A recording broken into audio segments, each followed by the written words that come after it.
Everyone. ഇന്ന് March 7 ആണ്. ഇന്നൊരു കോട്ടുണ്ട്. ബന്ധങ്ങൾക്കല്ല വ്യക്തസങ്കല്പങ്ങൾക്കാണ് പൂർണ്ണ വിരാമം ഇടേണ്ടത്. ശരിയാ.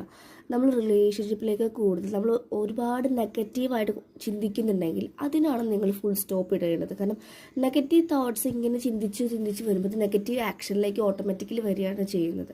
സോ എപ്പോഴും പോസിറ്റീവായിട്ട് ചിന്തിക്കുക, പോസിറ്റീവായിട്ട് ആക്ഷൻസ് ക്രിയേറ്റ് ചെയ്യുക. നിങ്ങളുടെ ഓരോ ആക്ഷൻസും നമ്മൾ ചെയ്യുന്ന പല കാര്യങ്ങളും ഈ ഒരു ഭൂമിയുടെ അർത്ഥിനെയും എഫക്റ്റ് ചെയ്യുന്നുണ്ട്. സോ ഡോണ്ട് ക്രിയേറ്റ് മോർ കർമ്മ. ഓക്കെ, ഒരു കാര്യം കൂടി ആഡ് ചെയ്യുന്നുണ്ട്. നിങ്ങൾ ഇങ്ങനെ ഇപ്പോൾ ഈ ഹിന്ദി ചാനൽസിലൊക്കെ ഈ പാസ്റ്റ് ലൈഫ് കർമ്മ കോഡ് കട്ടിംഗ് ഒക്കെ കാണിക്കുന്നുണ്ട്. അതൊക്കെ കണ്ടിട്ട് നിങ്ങൾ ലൈഫിൽ പ്രാക്ടീസ് ചെയ്യരുത്. കാരണം കോഡ് കട്ടിങ് ചെയ്തിട്ട് ഇന്നലെ എനിക്കൊരു മെസ്സേജ് വന്നിട്ടുണ്ടായിരുന്നു. നമ്മൾ ആർക്കാണ് ചെയ്തതിൻ്റെ പ്രൊട്ടക്ഷൻസ് ആണ് ഡീറ്റെയിൽ ആയിട്ട് ചെയ്തിട്ടില്ലെങ്കിൽ നിങ്ങൾ ചെയ്യാൻ പോകുന്ന ആളുകൾക്ക് നെഗറ്റീവ് അറ്റാക്സ് ഉണ്ടാവും. അപ്പം അങ്ങനെയുള്ള സിറ്റുവേഷൻ ഉണ്ടായിട്ടുള്ളൊരു കുട്ടി കോൺടാക്ട് ചെയ്തിട്ടുണ്ടായിരുന്നു. കാണുന്നവരോട് എനിക്ക് പറയാനുള്ളത്, നിങ്ങൾ അങ്ങനെ ചെയ്യരുത്.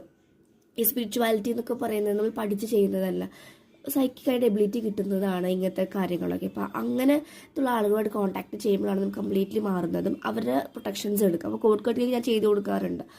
നമ്മൾ ഇങ്ങനെ വീഡിയോ കണ്ടിട്ട് അതുപോലെ ചെയ്യരുത് എന്ന് പറയാറുണ്ട്. കാരണം നമ്മൾ ഈ ഒരു ഭൂമിയിൽ നിന്ന് മുകളിലേക്ക് അസെൻഡ് ചെയ്യുമ്പോൾ ഒരുപാട് സോളുകൾ ശരീരം കിട്ടാതെ നിൽക്കുന്നവരുണ്ടായിരിക്കും. അതൊക്കെ അറ്റാക്ക് ചെയ്യാനുള്ള ചാൻസസ് ഉണ്ട് കേട്ടോ. അപ്പോൾ ശ്രദ്ധിക്കുക. ആൻഡ് ഇന്നത്തെ എനർജി നമുക്ക് നോക്കാം. ഓക്കെ, നെഗറ്റീവ് അറ്റാക്സ് കൂടുതലുണ്ട് ഈ ടൈമിൽ. Yes, 3 of pentacles. മറ്റുള്ളവർ വാക്ക് കേട്ടിട്ട് അല്ലെങ്കിൽ നമുക്ക് നമ്മുടേതായിട്ടുള്ള സ്വന്തമായിട്ടുള്ള ഒരു തീരുമാനങ്ങൾ വേണമെന്ന് പറയുന്നുണ്ട്.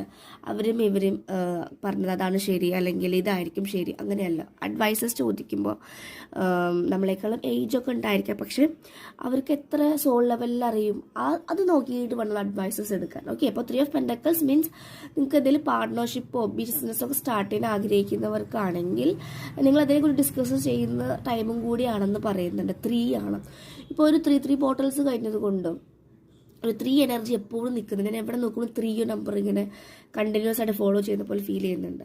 ഓക്കെ, സോ 3 ആണ് പറയുന്നത്. 3 of pentacles. Taurus, Virgo, Capricorn ആയിരിക്കാം. ദെൻ ഫുൾ കാർഡും ഉണ്ട്, വീൽ ഓഫ് ഫോർച്യൂൺ ഉണ്ട്. ഈ 2 കാർഡും പറയുന്നത് വീൽ ഓഫ് ഫോർച്യൂൺ എന്താണ്? കർമ്മ അല്ലെങ്കിൽ ഡെസ്റ്റിനി, ഫെയ്ത്ത്ഫുൾ ആയിട്ട് ലിവ്. നമുക്ക് കൺട്രോൾ ചെയ്യാൻ പറ്റാത്ത നമ്മുടെ കർമ്മ, പാസ്റ്റ് ലൈഫ് കർമ്മ നടന്നു കൊണ്ടിരിക്കുന്ന സമയം പ്രസന്റ് ലൈഫ് കർമ്മ ഉണ്ടായിരിക്കാം. അപ്പോൾ കർമ്മ ടൈം എന്നാണ് പറയുന്നത്. 10 ആണ്, കംപ്ലീഷൻ ആയിക്കോട്ടെ. ആൻഡ് ഫുൾ കാർഡാണ്, ഒരു പുതിയ ബിഗിനിങ്സ് നിങ്ങളുടെ ലൈഫിൽ ഉണ്ടായിരിക്കാം. പക്ഷെ അത് ഫുൾ ആയതുകൊണ്ട് എത്ര ജെന്യുവിൻ ആവണം എന്ന് പറയാൻ സാധിക്കില്ല. നിങ്ങളും കൂടുതൽ അവെയർ ആവും. നിങ്ങൾക്ക് ഇന്നർ ചൈൽഡ് ഉള്ളത് കൊണ്ട് ചിലപ്പോൾ കാണുന്നതൊക്കെ കറക്റ്റായിട്ട് തോന്നും. ഒരു മറ്റേത് പറയും ഗ്രീനീസ്, അപ്പുറത്തെ പുല്ല് കുറച്ചുകൂടി ഗ്രീനറായിട്ട് തോന്നും. അവിടെ എത്തിക്കഴിഞ്ഞാൽ തോന്നുന്നു ഇവിടെ ആയിരിക്കും ബെറ്റർ. ഇതുപോലത്തെ ഒരു കണ്ടീഷൻസ് ആണ്. അപ്പോൾ മെച്യൂരിറ്റി വേണം, ഇമ്മച്യൂർ ആയിട്ട് ഡിസിഷൻസ് എടുക്കാതെ.